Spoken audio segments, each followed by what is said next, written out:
Bismillahirrahmanirrahim. Assalamu alaikum everyone. Hope so you are doing great and all of you are well.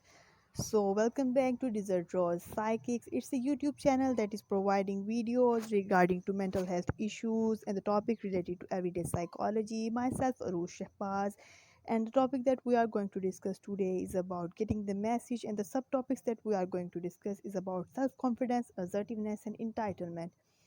So basically हम इन topics को relate करेंगे with female psychology. We will discuss about the self confidence and how self confidence affecting females and what are the factors that we have to discuss about the self confidence and किस तरह से basically researches conduct की गई on self confidence और किस तरह से ये मोल्ड करती हैं फीमेल की लाइफ को. Same as goes for the assertiveness and entitlement. So let's start our topic.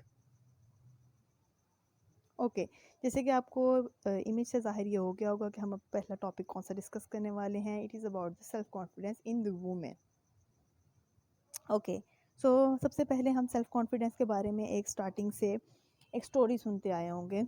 ये एक हमारे पास एक स्टोरी है, एक एक्सप्लेनेशन है, एक रिसर्च है जो कि बेसिकली बताई जाती रही है अबाउट सेल्फ कॉन्फिडेंस की किस तरह से फीमेल्स में सेल्फ कॉन्फिडेंस अर्ली एज में ज़्यादा होता है और जैसे जैसे वो एडोलेसेंस की तरफ मूव आउट करती है तो ये सेल्फ कॉन्फिडेंस कम होता जाता है. तो एनी रॉजर्स एक साइकोलॉजिस्ट थी. उसने क्या किया कि एक 13 साल की बच्ची थी जो कि 8th ग्रेड की स्टूडेंट थी, यूरोपियन अमेरिकन थी बाय नेशनैलिटी. उस लड़की के साथ उसने क्या किया कि एक इंटरव्यू कंडक्शन का सीरीज़ स्टार्ट की. अब उसने क्या देखा कि जब स्टार्टिंग में वो उस बच्ची के साथ इंटरव्यू स्केजुलिंग कर रही है और बात कर रही है तो वो कुछ फ्रेजेस इस्तेमाल करती है बच्ची, like I don't know and this doesn't make any sense. अब ये जो फ्रेजेस थी बहुत कम थी, बहुत रेयर अमाउंट में थी. बट जैसे जैसे वक्त गुजरता गया ये लॉन्गिट्यूड इंटरव्यू सीरीज़ बढ़ती गई और वो बच्ची की एज बढ़ती गई और वो बच्ची अपनी अर्ली अडोलेसेंस में एंटर हुई. तो देखने में आया कि जो बच्ची की ये स्टेटमेंट्स थी वो क्या होती गई, इंक्रीज़ होती गई. अब इससे उसने क्या बेसिकली अहज़ किया, क्या उसको समझ आया इस चीज़ से. उसने ये कहा कि जो बच्ची है उसकी जो मेंटल एबिलिटी थी या जो उसकी मेंटल क्लैरिटी थी वो क्या होती गई, लूज़ होती गई. उसका सेल्फ कॉन्फिडेंस भी कम होता गया और उसकी वॉइस की जो पिच थी जो बहुत ज़्यादा करेजियस या बहुत ज़्यादा अप थी और जो उसके कॉन्फिडेंस को ज़ाहिर करती थी वो भी वक्त के साथ लूज़ होती गई. जब वो अपनी अर्ली एजेस में थी, चाइल्डहुड में थी, तब उस बच्ची में सेल्फ कॉन्फिडेंस ज़्यादा था. बट जैसे जैसे उसकी एज ज़्यादा होती गई, एडोलेसेंस में एंट्रेंस हुई, उसका सेल्फ कॉन्फिडेंस इफेक्ट हुआ और वो सेल्फ कॉन्फिडेंस कम होता गया. So it's a story and it's kind of a research जो बेसिकली की गई थी अबाउट सेल्फ कॉन्फिडेंस.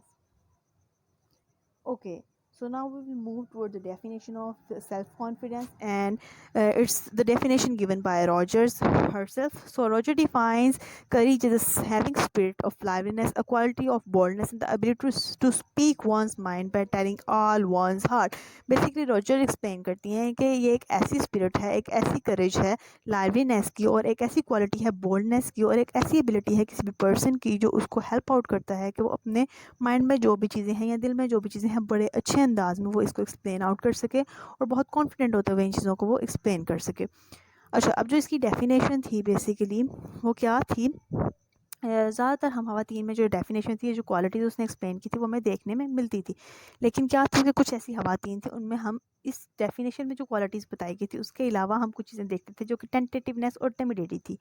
अच्छा, रोजर और कुछ और जो हमारे पास साइकोलॉजिस्ट थे उन्होंने क्या किया और कुछ रिसर्चेस कंडक्ट की और उन्होंने ये हज़ किया कि जो वाइट मिडिल क्लास लड़कियां थी जो कि यूनाइटेड स्टेट्स से ताल्लुक़ रखती थी, जब वो अर्ली एडोलेसेंस की स्टेज में जाती हैं, एडोलेसेंस स्टेज में एंटर होती थी, तो क्या होता था कि वो जो अपने कल्चरल मैसेज था ना उस पे ज़्यादा फोकस करने लग जाती थी और जो उनके अंदर जो बोल्डनेस थी, डायरेक्टनेस थी और करेजियस जो बिहेवियर होता था वो उसको छोड़ देती थी और वो अपनी कल्चरल बाउंड्रीज़ को फॉलो करती थी. तो ये एक अलग से स्टडी कंडक्ट की गई और ये देखने में वहाँ से भी प्रूव हुआ कि अर्ली एज में वो बच्चियाँ क्या कर रही थी, डायरेक्टनेस, बोल्डनेस और करेजनेस को फॉलो कर रही थी. बट बाद में क्या वो अपने कल्चर के जो भी नॉर्म सेटिंग्स थी उनको फॉलो करने लग गई. Okay, so the next topic is about girls self confidence. इस पर भी कुछ रिसर्चेस ही आपको यहाँ पे एक्सप्लेन की हुई नज़र आएंगी कि किस तरह से गर्ल्स में सेल्फ कॉन्फिडेंस वर्कआउट करता है और क्या क्या काम करता है और किस तरह से बेसिकली डिफरेंट साइकोलॉजिस्ट ने इसके ऊपर काम किया. सबसे पहले साइकोलॉजिस्ट हैं जेन ब्लॉक। ये एक साइकोलॉजिस्ट थी जिसने क्या किया कि परस्यू किया, एक लॉन्गिट्यूडनल स्टडी कंडक्ट की कि किस तरह से जो लड़कियां हैं उनके अंदर डेवलपमेंट की जाती है इस चीज़ की। अब उसने क्या बताया कि जो लड़कियां हैं उनमें जो सेल्फ कॉन्फिडेंस है ना उसको सोशलाइज किया जाता है रूट से, कि वो डेवलप करें अपनी रूट्स, कि वो जो उनकी बेसिकली क्या हम कहेंगे नॉर्म्स हैं, रूल्स हैं, उसी को फॉलो करें। जिस तरह से उन्हें ट्रीट करने के लिए बोला जाता है कि आपने ये काम करने हैं, आपको ये काम अलाउ है, आप ये काम कर सकती हैं, ये अलाउ नहीं है, तो वो अपनी रूट्स पे रहते हुए काम करें। जबकि जो लड़के हैं उनको क्या सिखाया जाता है कि वो विंग्स डेवलप करें, अपने पर फैलाएं, लाइक वो न्यू न्यू चीज़ें एक्सप्लोर करें, वो ज़िंदगी में आगे बढ़ें। Girls were encourage to stay close to form bonds. लड़कियों से एक्सपेक्ट किया जाता था कि वो क्लोज रहें अपनी फैमिलीज़ के और रिलेशनशिप में बॉन्डिंग डेवलपमेंट करें। जबकि लड़कों से क्या वो हम लोग क्या करते थे एक्सपेक्ट कि वो क्या करें, कि वो एक्सप्लोर करें नई नई चीज़ें, वो रिस्क लें, न्यू न्यू रिस्क लें और चीज़ें सीखें और अपनी लाइफ को टाइम दें, चीज़ें करें जिस तरह से वो चाहते हैं करना। From an early age, then the girls may not be challenged to develop and expand their self confidence। कह रहे हैं एक अर्ली एज से बच्ची के अंदर थोड़ा बहुत सेल्फ कॉन्फिडेंस होता है, लेकिन जैसे जैसे वो आगे ज़िंदगी में जाती है उसको जो सेल्फ कॉन्फिडेंस है वो एक्सपेंड नहीं होता और ना डेवलप होता है। Although there is little reason to believe that girls start out to any less tendency toward self confidence than boys. कहते हैं अब ये चीज़ें इतनी ज़्यादा एक्सप्लेन नहीं थी आउट कर पा रहे थे किस तरह से बेसिकली सेल्फ कॉन्फिडेंस मजीद इफेक्ट हो रहा है। तो कुछ और स्टडीज़ आई जिन्होंने ये चीज़ हमें वाजिया की मज़ीद, कि जो बच्चियां हैं वो प्रॉक्सिमिटी पे डिपेंड करती हैं। वो क्या है, जो उनके अंदर स्टाइलिंग होती है सेल्फ कॉन्फिडेंस की, जब वो डेवलपमेंट आ रही होती है उनके अंदर डोलसेंस की साइड पे, तो वो अपनी ना डिसीजन में उनके अंदर एक नेचुरली कहते हैं एक चीज़ होती है कि फिर वो रीअश्योरेंस जो है दूसरों की चाह रही होती हैं, कि अगर उनके पेरेंट फिगर हैं, मदर फिगर है, तो उनसे रीअश्योर कर रही होती हैं चीज़ें कि हम ये काम कर लें, या दूसरों से एफिलिएशन कर रही होती हैं, और वो इंडिपेंडेंस नहीं होती है उनके अंदर। जबकि जो बॉयज़ हैं वो क्या होते हैं, वो इंडिपेंडेंट होते हैं और वो रीअश्योरेंस नहीं चाह रहे होते और उनका एफिलिएटिव बिहेवियर बिल्कुल भी नहीं होता। तो कहते थे क्या कि जो साइन था लड़कियों का इंडिपेंडेंस ना होना, दूसरों की रीअश्योरेंस के लिए देखना उनकी तरफ, ये एक शेकी सेल्फ कॉन्फिडेंस की रीज़न हो सकती है। उन्होंने कहा नॉट नेसेसरीली, ज़रूरी नहीं है कि यही एक रीज़न हो, इसके अलावा भी कुछ रीज़न्स हो सकती हैं। जैसे कि सोशल कॉन्टेक्स्ट, किस तरह के सोशल इन्वायरमेंट में वो रह रही हैं, कि किस तरह से जो उनकी सोशल लाइफ है या उनकी जो कल्चरल नॉर्म्स हैं या चीज़ें हैं उनसे किस तरह से एक्सपेक्ट कर रही हैं, ये भी डिपेंड करती हैं कि उनका सेल्फ कॉन्फिडेंस किस तरह से डेवलप होगा। Okay, so the next topic is about the lose of self-esteem in adolescence and the race and ethnicity gap। अब दो टॉपिक्स हैं जिनको हम साथ साथ लेके चलेंगे। एक वो कहते हैं कि जो adolescence में हम रिसर्च पढ़ते आ रहे हैं कि किस तरह से adolescence में जाके जो सेल्फ इस्टीम है वो लो हो जाएगी, और जो दूसरा है वो हम पढ़ेंगे कि किस तरह से रेस और एथनिसिटी गैप जो है फीमेल के सेल्फ कॉन्फिडेंस को इफ़ेक्ट करता है। सो फर्स्ट ऑफ ऑल एक स्टडी कंडक्ट की गई बच्चों के ऊपर, चिल्ड्रंस के ऊपर, और देखा गया कि जो यंग गर्ल्स थी उनके अंदर जो सेल्फ इस्टीम था वो हायर था बॉयज़ की निस्बत। लेकिन ऑपोजिटली क्या हुआ कि जब वही बच्चियाँ अडोलेसेंस में गई तो क्या हुआ, लड़के जो थे उनका जो स्कोर था हमारे पास सेल्फ इस्टीम का, सेल्फ कॉन्फिडेंस का, वो ज़्यादा हो गया, और जो बच्चियाँ थी उनका सेल्फ इस्टीम और कॉन्फिडेंस का स्कोर लो हो गया। ओके, 2011 में ये बेसिकली स्टडी कंडक्ट की गई। उसके बाद दोबारा से एक स्टडी कंडक्ट की गई जो कि पर्सनालिटी के सैंपल्स लिए गए, डिफरेंट पर्सनालिटी के बच्चे थे, और क्या किया गया, उसमें हाई स्कूल के बच्चे लिए गए स्टूडेंट, और उसमें देखा गया जेंडर डिफरेंसेस पे स्टडी की गई, और देखा गया सेल्फ इस्टीम, एंग्जाइटी और असर्टिवनेस को बेसिकली मेन पॉइंटली स्टडी किया गया। देखा गया कि जो बच्चे थे, मेल्स थे, जो बेसिकली मेल जेंडर था, उनका स्कोर हायर था सेल्फ इस्टीम के ऊपर भी और असर्टिवनेस में भी। जबकि जो फीमेल स्टूडेंट्स थी उनका स्कोर हायर आया एंग्जाइटी पे। अब देखें कि पहले जब चिल्ड्रन पे स्टडी की गई तो स्कोरिंग अलग टाइप की आई, वही बच्चे जब अडोलेसेंस में गए तो स्कोरिंग कुछ और हुई, और जब अडोलेसेंस में स्टडी कंडक्ट की गई तो कुछ और हमें रिजल्ट्स मिले। ओके, अब देखेंगे हम कि किस तरह से रेस और एथनिसिटी गैप इफेक्ट करता है आपकी overall self confidence, self esteem को। तो ये भी कुछ एक स्टडी और सर्वे कंडक्ट की गई बाय AABU के थ्रू। तो उसमें क्या देखने में हमारे पास आया कि जो गर्ल्स थी हमारे पास कुछ इलाकों की, जैसे European American, Latina and African American groups, उनमें क्या आया कि सेल्फ इस्टीम और सेल्फ कॉन्फिडेंस लो था बॉयज़ की निस्बत। जबकि जो दूसरे एरियाज़ थे उनमें जो ख़वातीन रहती थी, फीमेल्स रहती थी, बच्चियाँ रहती थी, उनके सेल्फ कॉन्फिडेंस के लेवल्स कुछ अलग थे। तो इस तरह से हमारी एथनिसिटी टू रेस और इस तरह से कल्चरल नॉर्म्स के ऊपर भी बेसिकली हमारा सेल्फ इस्टीम डिपेंड करने लग गया। ओके, सो अब आप अपने स्क्रीन पे स्लाइड देख रहे होंगे, एक पिक्चर देख रहे हैं, पिक्टोरियल रिप्रेजेंटेशन है। यहाँ पे आपको एक्सप्लेन कर रहा है, एक इमेज है जिसमें वो पैसिव लिखा हुआ है। Passive then assertive and then aggressive. अब हमारी बातें रखने के कुछ तरीके होते हैं, कुछ स्टाइल्स होते हैं। उनमें से एक पैसिव स्टाइल होता है। पैसिव स्टाइल यह है कि हम जो अपनी बात एक्सप्लेन करना चाह रहे हैं, हम उसको अच्छे से एक्सप्लेन नहीं कर पा रहे, कुछ अच्छे अल्फाज इस्तेमाल नहीं कर पा रहे उसके लिए, और जो हम बात एक्चुअली कहना चाहते हैं वो कहीं दब गई है। Okay, so second style is assertive style. Assertive style basically क्या है कि हमारी बातों को प्रेजेंट करने का एक बहुत ही बेहतरीन तरीका, कि जो हम फील कर रहे हैं, जो हमें महसूस कर रहे हैं, उसको हम बहुत अच्छे तरीके से, बहुत अच्छे मेथड से एक्सप्लेन आउट कर दें, और वो बड़े एक प्रॉपर अंदाज में जो आप बात कंडक्ट भी करना चाह रहे हैं वो कंडक्ट भी हो जाए, और ईज़िली क्लियर आउट वो चीज़ हो जाए जो आप एक्सप्लेन करना चाहते हैं किसी भी पर्सन को। Third is aggressive method. अब एग्रेसिव मेथड में क्या होगा कि जो आप बात रखना चाह रहे हैं या एक्सप्लेन करना चाह रहे हैं, आपकी उस बात को ओवरकम कर जाएगा आपका एग्रेशन, और जो बात आप कंडक्ट करना चाहते हैं, जो मैसेज कन्वे करना चाहते हैं, वो एग्रेशन की वजह से वो कन्वे हो ही नहीं पाएगा। तो यहाँ से आपको क्लियर होगा कि हम बेसिकली जिस टॉपिक को स्टडी करने वाले हैं, it's about the assertiveness. Okay, first of all हम डेफिनेशन असर्टिवनेस की समझेंगे। Assertiveness refers to the process of understanding one own thoughts and feeling.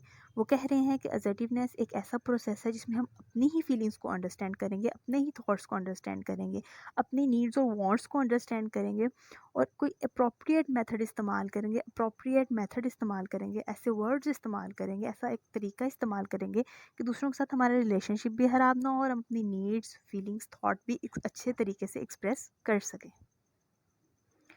Okay, अब हम डिस्कस करेंगे जो रिसर्च की गई असर्टिवनेस पे, फीमेल्स के अंदर किस तरह से असर्टिवनेस काम करती है और किस तरह से उसको ओवरऑल देखा जाता है। तो यहाँ पे एक स्टडी कंडक्ट की गई जो आपके सामने रिप्रेजेंट है आपकी स्क्रीन के ऊपर। बताया जा रहा है कि देखा गया कि जो मेल्स हैं और फीमेल्स हैं, उनके कम्युनिकेशन स्टाइल्स को स्टडी किया गया, और देखा गया कि किस तरह से मेल और फीमेल का कम्युनिकेशन स्टाइल डिफर करता है। देखने में आया कि जो मेल हमारे पास हैं, मेन है जेंडर में, वो क्या है कि जो उनकी स्पीच है बहुत एडवांस टाइप की होती है, और वो बड़े क्या कहते हैं, एक असर्टिव वे में बात अपनी कन्वे करते हैं, जबकि ख़वातीन थी वो एक एफिलिएटिव काइंड की स्पीच इस्तेमाल करती हैं, दूसरों का अप्रूवल चाह रही होती हैं, और पॉजिटिव एंगेजमेंट चाह रही होती हैं सबकी, कि सब लोग उस चीज़ से एग्री करें, जबकि मेल हैं वो बड़े असर्टिव वे में बड़े अच्छे तरीके से उस चीज़ को एक्सप्लेन कर देते हैं। अब ये स्टडी कंडक्ट की गई थी 140 मर्द हजरात पर और 195 फीमेल्स पर। अब देखने में क्या आया, 4 सिग्निफिकेंट फाइंडिंग्स मिली इस रिसर्च से। सबसे पहली फाइंडिंग थी, men reported a significant tendency to assert themselves more than women in public situation. कि अगर एक पब्लिक सिचुएशन होगी तो मर्द अपने आप को बड़े ही असर्टिव अंदाज में उस पब्लिक सिचुएशन में क्या कर पाएगा, अपने आप को बड़े असर्टिव अंदाज में पेश कर पाएगा उस पब्लिक सिचुएशन में। जबकि जो ख़वातीन हैं उनके अंदर दूसरी फाइंडिंग क्या है, ख़वातीन जो हैं अपने आप को एक प्राइवेट सिचुएशन में या इंटरपर्सनल सेटिंग में बड़े अच्छे असर्टिव अंदाज में एक्सप्लेन कर पाती हैं। ये ऑपोजिट फाइंडिंग थी। Okay, the third finding is about man reported a significantly greater tendency than the women to be shy in dating situation. अब देखने में क्या है, जो मर्द हजरात हैं जब वो डेटिंग वाली सिचुएशन में आते हैं तो वो ख़वातीन से ज़्यादा शाय होंगे। चौथी और फाइनली जो फाइंडिंग थी वो ये था कि man reportedly are the greater willingness than the women to question public या पर्सन ऑफ हायर स्टेटस। अब क्या होगा कि जो मर्द हजरात हैं अगर उनसे पब्लिकली कोई एक हाई स्टेटस का पर्सन कोई क्वेश्चनिंग कर रहा है तो वो उसको जवाब देने में बड़ा ईज महसूस करेंगे और बड़ी इजीली उसके साथ कन्वर्सेशन कर लेंगे। तो ये फाइंडिंग्स थी असर्टिवनेस पे, कि किस तरह से फीमेल्स में असर्टिवनेस अलग से एक्सप्लेन हो रही है और किस तरह से उनकी लाइफ को अफेक्ट कर रही है और किस तरह से मर्द हजरात में असर्टिवनेस काम कर रही है। ओके, सो अब ट्रांजैक्शनल एनालिसिस ऑफ असर्टिवनेस पे बात करेंगे। एक बड़ी इंटरेस्टिंग सी चीज़ है आपके लिए। ट्रांजैक्शनल एनालिसिस बेसिकली एक टेक्निक है, साइको एनालिसिस में ये टेक्निक इस्तेमाल की जाती है। आपको सिखाया जाता है कि आप किस तरह से अपनी बात को कन्वे करें, कौन सा एक अप्रोप्रिएट मेथड है बात को कन्वे करने का, और जो बात आप कन्वे करना चाहते हैं वो कन्वे हो भी पा रही है या नहीं। तो यहाँ पे आपको 4 ब्लॉक्स नज़र आ रहे हैं जिसमें कुछ पॉजिटिव हैं और कुछ नेगेटिव हमारे पास एंड्स हैं। जैसे कि फ़र्स्ट हम ब्लॉक को डिस्कस करते हैं। It says I am not okay, you are okay. अब इसमें क्या कह रहे हैं, हम अपने आप को ब्लेम कर रहे हैं और हेल्पलेस महसूस करवा रहे हैं। बात वही होगी लेकिन क्या है, वर्ड्स की आगे पीछे होने से, हेरा फेरी होने से उसका मीनिंग तब्दील हो जाएगा और जो मैसेज कन्वे होना चाह रहा है वो तब्दील हो जाएगा। जैसे फ़र्स्ट ऑफ ऑल में हम अपनी ज़ात को ब्लेम कर रहे हैं और हेल्पलेस महसूस करवा रहे हैं इस वर्ड से कि I am not okay, you are okay. मैं ही हमेशा गलत हूँ, तुम तो यार सही हो। क्या कर रही हूँ, सेल्फ ब्लेम है। जो मैं शायद बात कहना चाह रही हूँ वो एक्सप्लेन ना हो पाए। ओके, दूसरा ब्लॉक को डिस्कस करते हैं। It says problem solver healthy. अब इसमें क्या प्रॉब्लम भी सॉल्व हो जाएगी और हेल्दीली मेरी जो बात है, हेल्दी कन्वर्सेशन है, वो भी कंडक्ट हो जाएगी। जैसे कि वर्ड इस्तेमाल किया गया, I am okay, you are okay. जो मैं बात कह रहा हूँ वो भी किसी हद तक ठीक है और जो आप कुछ पॉइंट्स बता रहे हैं वो भी ठीक हैं, तो हम दोनों मिलके इस मसले को हल कर सकते हैं। बात कन्वे हुई, पॉजिटिवली कन्वे हुई। नेक्स्ट ब्लॉक को डिस्कस करते हैं। It says the blames other and hostile. इसमें हम क्या करेंगे, सिर्फ दूसरों को ब्लेम करते जाएंगे, खुद को सही साबित करेंगे। दैट आई एम ओके, मैं ठीक कह रहा हूँ, यू आर नॉट ओके, तुम बात ठीक नहीं कह रहे। मैं हमेशा ठीक कहता हूँ, जो मैं बात बता रहा हूँ यही रियलिटी है, यही रियलिटी ग्राउंड्स हैं। जो तुम मुझे बातें बता रहे हो ना, इस पर मैं बिलीव नहीं करता। तो इससे क्या है, जो मेरी बात है वो कंडक्ट नहीं होगी और लड़ाई ही बनेगी और होस्टाइल एक इन्वायरमेंट क्रिएट होगा। ओके, लास्ट ब्लॉक को डिस्कस करते हैं। इट सेज ब्लेम्स एवरीवन और होपलेसनेस फील करना। मैं हर एक को ब्लेम करती जा रही हूँ, मतलब मैं होपलेस हूँ और इंतहाई ब्लेमिंग में ही आ रही हूँ, खुद को भी ब्लेम कर रही हूँ, दूसरों को भी ब्लेम कर रही हूँ, कोई हल नहीं निकलेगा मसले का और मैसेज कन्वे हो गई नहीं। Like I am not okay, you are not okay, मतलब कुछ भी अच्छा नहीं है, मेरे साथ ही बुरा हो रहा है, तुम भी बुरा करते हो, मैं भी बुरी ही हूँ, बस यही होना है। मसले का हल नहीं है और मैसेज कन्वे भी नहीं हो रहा। होप सो आप लोगों को ये जो ट्रांजैक्शनल मॉडल है, एक एनालिसिस है, वो अच्छे से समझ आया होगा। Okay, so the next topic is about entitlement. अब जो हम नेक्स्ट टॉपिक पे फर्दरली मूव कर रहे हैं, इट्स अबाउट द इंटाइटलमेंट, कि किस तरह से इंटाइटलमेंट खवातीन की लाइफ को इफेक्ट आउट कर रही है और किस तरह से यूजेज ऑफ पावर है या इंटाइटलमेंट है वो किसी भी पर्सन पे इफेक्ट आउट कर रहा है और किस तरह से फीमेल की लाइफ में इंपॉर्टेंस रखता है और क्या रिसर्चेस है जो इंटाइटलमेंट को एक्सप्लेन करती हैं। एज यूजल, सबसे पहले we will discuss about the definition of entitlement, कि एंटाइटलमेंट होती क्या है। Okay, the entitlement mentality is defined as a sense of deservingness और being on a favour when little और nothing has been done to deserve special treatment. क्या है कि मेरे अंदर एक सेंस डेवलप हो गई है कि मैं जो है ना ये चीज़ ऑन करता हूँ या ये फेवर डिज़र्व करता हूँ, हालांकि मैंने कुछ ऐसा स्पेशल किया नहीं है कि मुझे उसके लिए ये चीज़ मिलनी चाहिए। बस मैंने क्या कर लिया, अपने अंदर एक सेंस डेवलप कर लिया कि मैं भाई ये चीज़ डिज़र्व करता हूँ और मुझे ये चीज़ चाहिए ही चाहिए, स्पेशल ट्रीटमेंट मिलना ही चाहिए। इट्स द यू ओ मी, ये मेरा एटीट्यूड होगा एक यू ओ मी, कि तुम मुझे ये देना बनता है तुम्हारा, क्योंकि मैं भाई डिजर्विंग हूँ इस चीज़ के बारे में, हालांकि ज़रूरी नहीं है कि मैंने कोई बहुत अच्छा काम भी किया उस चीज़ के लिए। Entitlement is an narcissistic personality trait, ये एक नार्सिसिस्टिक पर्सनैलिटी ट्रेट भी है जो कि यूज़ किया जाता है बेसिकली लोगों के थ्रू। ओके, अब हम देखेंगे कि किस तरह कल्चरल वेरिएशन में या कल्चर एंड कंस्ट्रक्शन में किस तरह से बेसिकली इंटाइटलमेंट को कंस्ट्रक्ट किया जाता है कल्चरल बेसिस पे।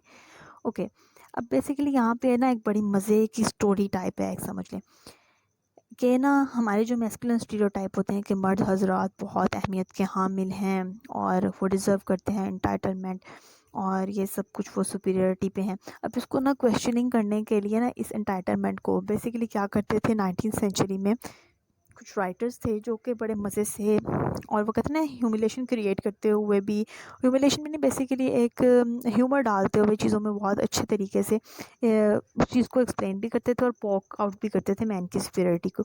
अब 19th सेंचुरी में एक ऐसी हमारे पास एसेज थी जिसका नाम था गेल हैमिल्टन। उन्होंने अपने आर्टिकल अमेरिकन इन्वेंशन में बड़े मज़े से मैन की सुपीरियरिटी को पॉक आउट भी किया और एक्सप्लेन भी कर दिया। उन्होंने क्या बोला कि जो एक मर्द है वो सबसे पहले प्लान बनाता है एक टूल डेवलप करने का, कोई भी एक औज़ार बनाता है एक खतून के लिए, बाद में क्या करता है उस औज़ार को बनाता भी खुद है, फिर उसका इस्तेमाल भी खुद करता है और फिर उसका इस्तेमाल करने का तरीका भी खुद ही डेवलप करता है, फिर उसको इस्तेमाल भी खुद करता है। अब जैसे कि वो यहाँ पे एक्सप्लेन करिए कि सबसे पहले एक आदमी ने फ्लैट आयरन बनाई, बेचारे को बाद में उसी फ्लैट आयरन से अपने कपड़े भी प्रेस करने पड़े, बेचारा एक अनप्रॉफिटेबल सर्वेंट बन के रह गया।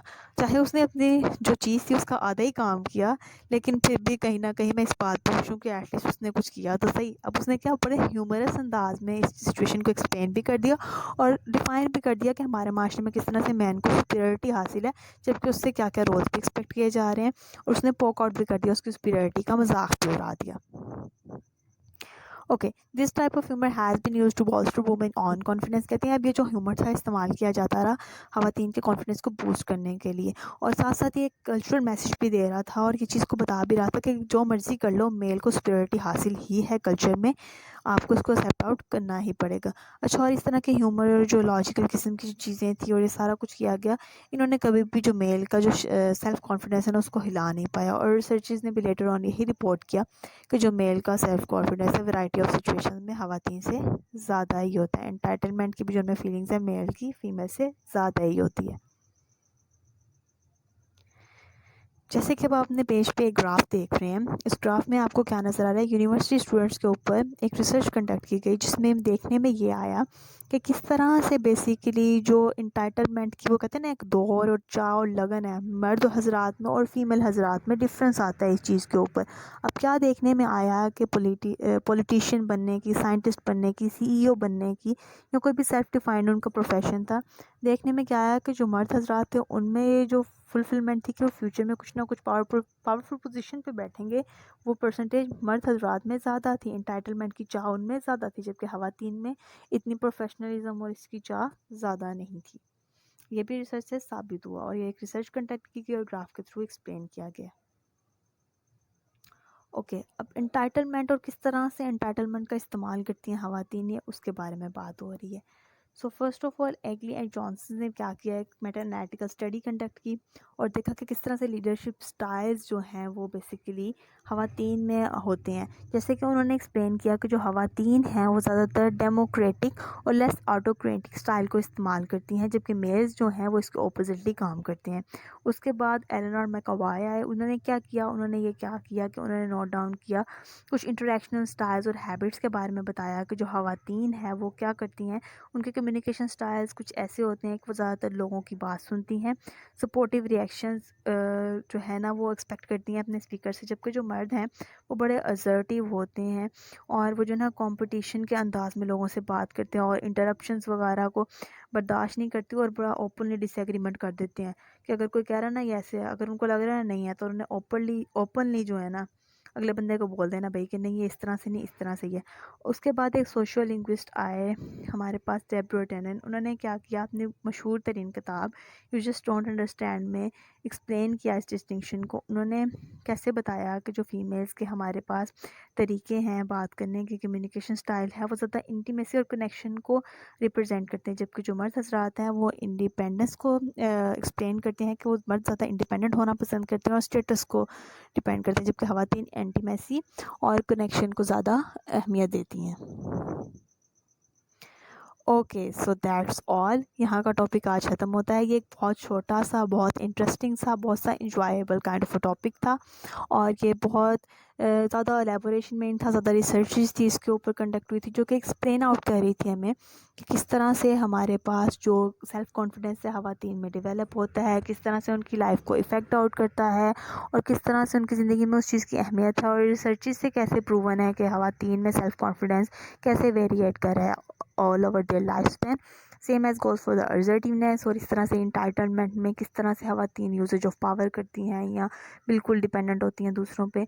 तो ये एक बहुत ब्रीफ सा टॉपिक था, ज़्यादा एक्सप्लेनेटरी नहीं था, बहुत एक छोटा सा एक टॉपिक था और ज़्यादातर रिसर्चेस थी इसमें। तो आई होप सो कि आप सब लोगों को ये टॉपिक अच्छा लगा होगा और आप सब लोगों ने इसको अंडरस्टैंड किया होगा।